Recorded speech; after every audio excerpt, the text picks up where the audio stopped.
Manajemen Sriwijaya FC mengklaim sudah mengamankan sebanyak 15 pemain. Dari ke-15 pemain ini merupakan gabungan dari pemain lama dan pemain baru.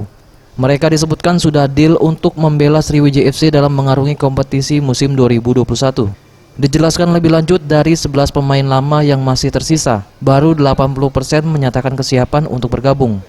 Sementara dari 15 pemain tersebut, terdapat 3 pemain baru yang merupakan pemain Liga 1. Namun Fadli enggan membocorkan nama pemain hingga pemain nantinya sudah deal menandatangani kontrak. Dirinya hanya memberikan bocoran ketiga pemain tersebut berposisi sebagai winger, gelandang bertahan, dan gelandang serang.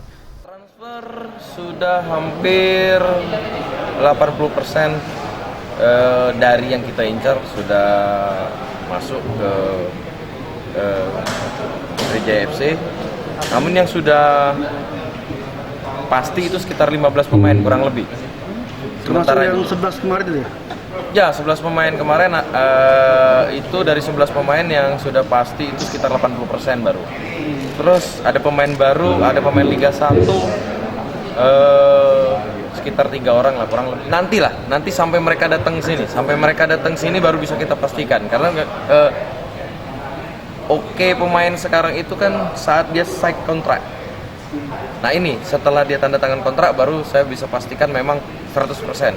Jadi ini secara lisan tapi namanya kepastian itu hitam di atas. Fadli juga memastikan pemain akan mulai berkumpul di awal bulan April sesuai jadwal latihan perdana yang sudah ditetapkan pelatih Neil Maizar. Eza PM, Sriwijaya TV.